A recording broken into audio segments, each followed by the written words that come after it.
So when children have self-efficacy, they believe they can accomplish what they're supposed to. Don't be afraid of the dark. Be careful with stars. Not every light is gonna guide you, baby. Not every light is gonna guide you. So, Dr. Kathy, today on the Celebrate Kids podcast, in this daily segment, Facing the Dark, I want to look at a study that I found in the Journal of Adolescence. It introduces this concept of pubertal self-efficacy. Basically, that you have understanding or self-efficacy in going through puberty. It talks about how confident adolescents are or feel in their ability to manage the challenges that come with puberty. Some researchers at Cornell found that teens with higher pubertal self-efficacy report fewer symptoms of depression and anxiety. And this occurred when they were able to manage the social and emotional aspects of puberty, things that parents and friends kind of talk about, and how that really does shift their identity and also help them with the evolving nature of peer groups as they go through puberty. Now, Dr. Kathy, you've talked a lot about self-efficacy. I've heard you talk about this specifically in your book, Parent Differently, and also in Resilient Kids. Can you give me a picture of what self-efficacy is and why it's so important for parents to understand it and build it for our kids? I'd love to. And I always like to say that if you've never heard the phrase self-efficacy, it's okay. It doesn't mean that you have a horrible vocabulary. It's actually quite a strange phrase. I almost did not use it in my character book because I think it's uncommon. But I'm so glad I did, because since I wrote the book, it's actually been written up in the research much more, which I think is just very affirming. And don't we love being cutting edge here, Wayne? We love discovering what is true and producing content for people. And I'm grateful to God for the understanding that I have. Self-efficacy simply is self-effective, if you want to think of it that term. So when children have self-efficacy, they believe they can accomplish what they're supposed to. So imagine asking kids to do something you've never taught them to do. Whether that be set the table, empty the dishwasher, or go to bed on their own, where you're not going to walk them through the different pieces of the going to bed process. You've never taught it to them, and you're like, go to bed, and they're going to throw a little hissy fit. They're going to complain. I don't want to.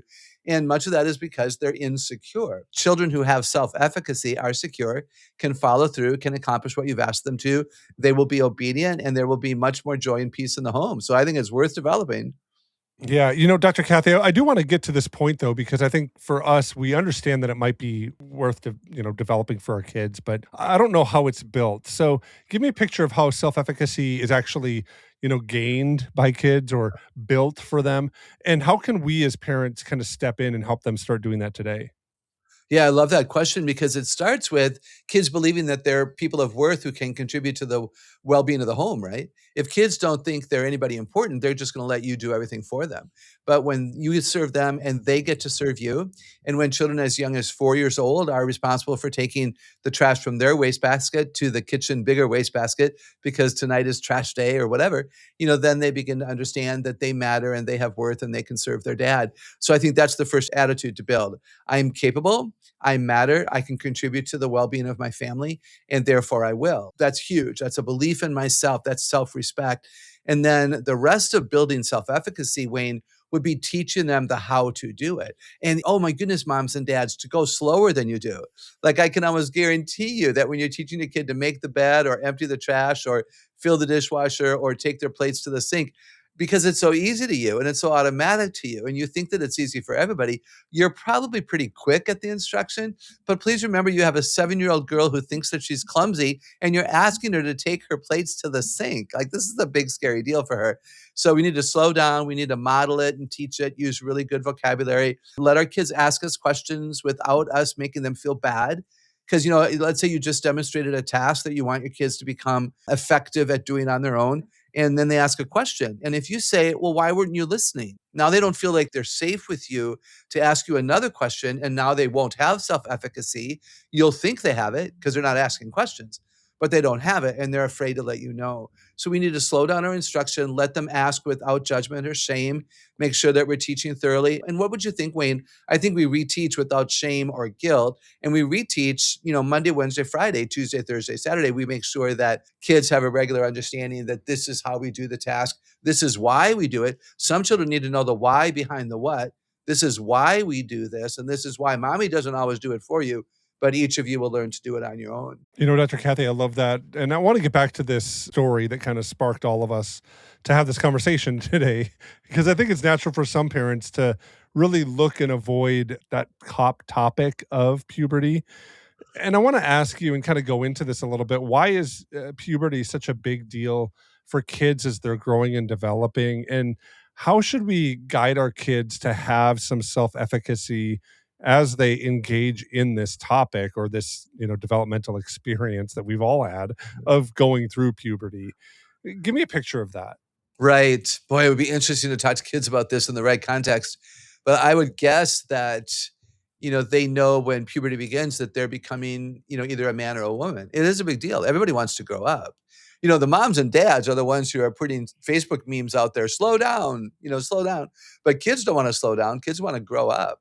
And so when a girl begins to develop puberty and things are happening to her body and the same things happen, to the young boys, they're probably feeling excited, they're feeling mature, they're eager. Some of them are already dreaming of marriage and parenting. Their 10-year-old girls now are known to have Pinterest boards for their wedding, and they've already named their first children. I just talked to somebody a day or two ago who is chronological age far away from marriage and parenting, but has already named her first boy and her first daughter. So they're excited. But it's challenging, right? The sex hormones come in and it can make them irritable, changes to the body that confuse and scare them if we haven't talked with them about it. And there can be more teasing in the locker room because some boys develop differently than other boys, and the same thing happens to girls. And so there's stress, there's competition, there's always been comparison now in the social media day, but I think it happens even more regularly now.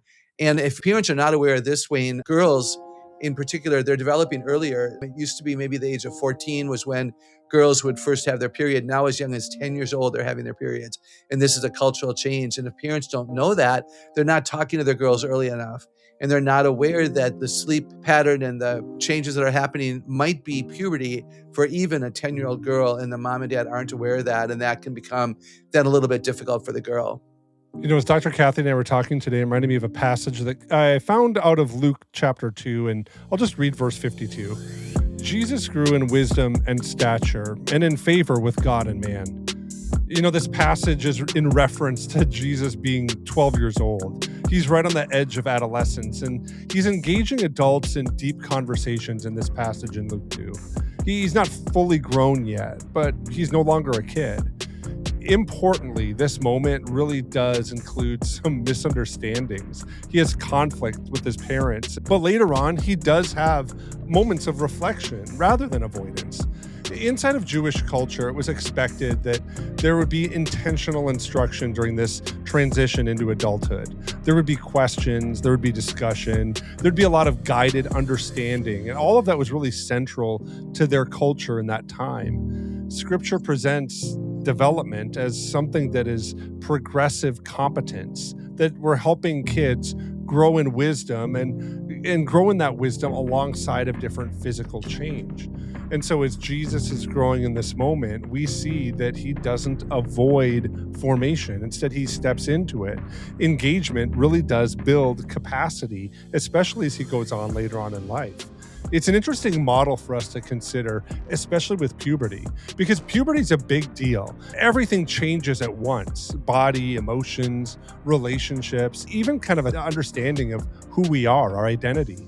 Teens who are talked with and not talked at, they really develop a confidence that helps them handle the changes that they're experiencing, but also the things like conflict and confusion and growth that will be going on as they continue to mature.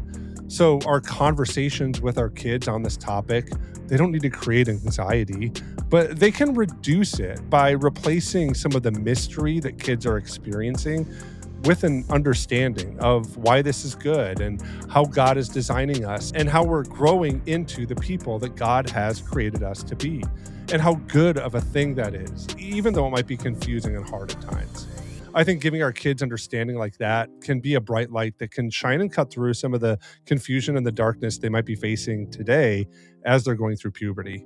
I hope that's an encouragement for you, and I hope all the things that we're doing here at Celebrate Kids are an encouragement and a blessing for you. I'm so grateful that you're joining us today on the Celebrate Kids podcast, this daily segment Facing the Dark. On behalf of Dr. Kathy Koch, my name is Wayne Stender. We're looking forward to seeing you here again tomorrow.